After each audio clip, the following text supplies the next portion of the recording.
Mu ngo abakenyezi n'abanega babo batahurana bagafashanya muri vyose harangwa umwumvikano n'iterambere.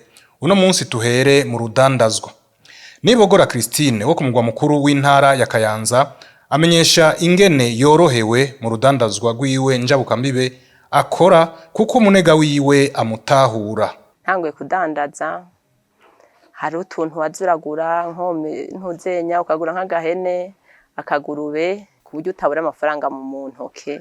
Twarafashanya hariho irasi yaguha akabona igihindutse mbe ukwezi ko kwahora guhera rasi yakamwe ngo yaheze ubuho byahindutse gute katabimbwira yasanze yavyumvisemo nayo ibintu by'urudandazo. Kubera guhuza no gutahurana birangwa mu rugo rwabo, Nkurunziza Johnson wo muri komine Mabanda y'intara ya Makamba yashimye kwigisha umukenyezi wiwe umwuga wo kudandaza yahora akora kugira ngo akore ibindi. Je nagomba kugenda muri Zambia muganda marati none nja muri Zambia madame nawe ntamweretse yo nama nkora imizigo acaragira igihe rero madame ngenda kumwereka igasuru arahabona ndamweka ikigoma arahabona ingozi arahabona madame ni wacasigana igishokani kuri konte yiwanje ahani keshi n'amahene aba yatsi ndamubaza nti mbega wamenya ari kwangahe afise ukuntu abantu azarahereza ibintu bajya abantu rero yahaye ibintu ntiwabishyuza. Amaze guheza amashure akabura akazi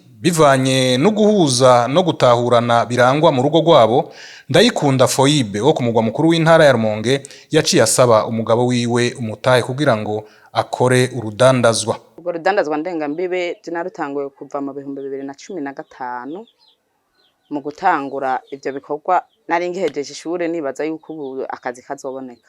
Muga mu nyuma ndicara mbona ubuzima akazi karabuze. Tubica turabija hamwe no mu twubakanya carampa mutahe ntangura gukora ibintu buke buke nyene aha mu gihugu campuriyana n'abadamu bagenzanje benshi keshi twaja muri Kongo. Ubutaha tuzobabwira ingene gutahurana no gufashanya mu rugo ari ngirakamaro mu bindi bisata.